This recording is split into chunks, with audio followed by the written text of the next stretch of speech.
வணக்கம். கதை கருவூலம் சேனலுக்கு உங்களை வரவேற்கிறேன்.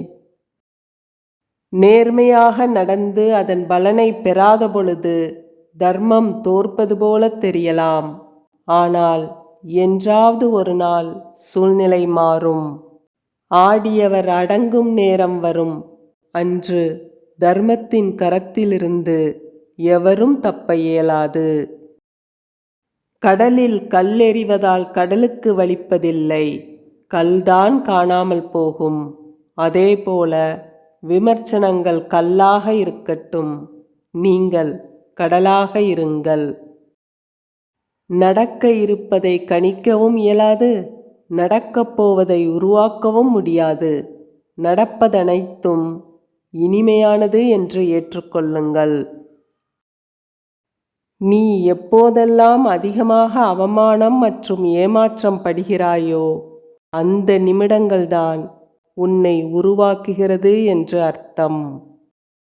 வாழ்வில் எப்போதும் எப்படி இருக்கிறோம் என்பது முக்கியமல்ல, ஏதேனும் பிரச்சனைகள் வரும்போது எப்படி நடந்து கொள்கிறோம் என்பதில் இருக்கிறது நமது மன தைரியம். உன்னை வீழ்த்த பயன்படுத்தும் மிகப்பெரிய ஆயுதம் உன் மனம்தான். உன் மனம் தெளிவாக இருந்தால் உன்னை ஒருவராலும் வீழ்த்த முடியாது. யாரையும் திட்டாதே, சாபம் இடாதே, கெடுதல் நினைக்காதே. நீ எதை செய்கிறாயோ அதுவே உன்னை வந்து சேரும். நீ மனம் வருந்தினாலே போதும், உனக்கு பாதிப்பை தந்தவர்களுக்கான தண்டனை கிடைத்தே தீரும். வாழ்க்கை முழுக்க வலிகள் நிறைந்த மன பாரத்தோடு போராடுகிறோமே என்று மனம் தளர்ந்து விடாதீர்கள். கவலைக்கு ஒரு காரணத்தை வைத்த இறைவன் மகிழ்ச்சிக்கும் பல வழிகளை நிச்சயமாக வைத்திருப்பான்.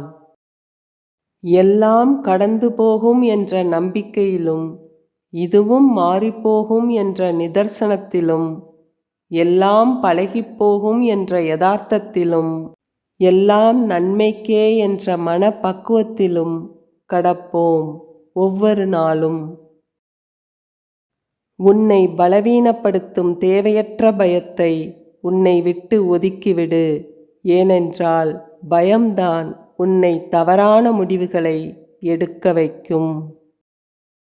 காத்திருக்க கற்றுக்கொள். எல்லாவற்றிற்கும் உரிய ஒரு நேரம் இருக்கிறது.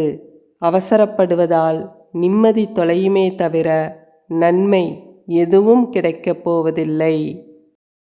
எனக்கு ஒன்றும் நடக்கவில்லை, எனக்கு மட்டும் ஏன் இவ்வாறு நடக்கிறது என்ற வார்த்தைகள் உனக்கு மட்டுமல்ல, அனைவருக்கும் உண்டு.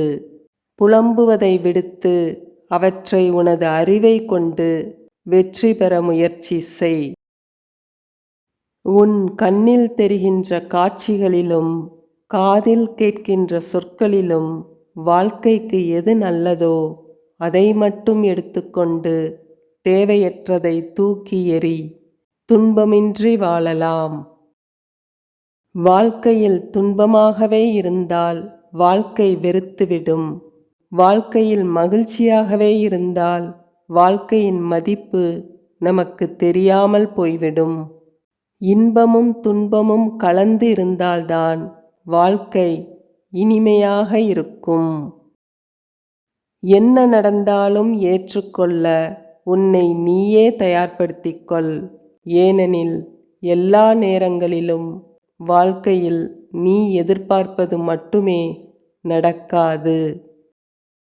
கடந்த காலம், எதிர்காலம் இரண்டும் நம் கைவசத்தில் இல்லாதவை. நிஜமான நிகழ்காலத்தில் வாழ பழகுங்கள். இந்த வீடியோ உங்களுக்கு பிடிச்சிருந்ததுன்னா லைக் பண்ணுங்க, கமெண்ட் பண்ணுங்க. கதை கருவூலம் சேனலுக்கு சப்ஸ்கிரைப் பண்ணுங்க. நன்றி, வணக்கம்.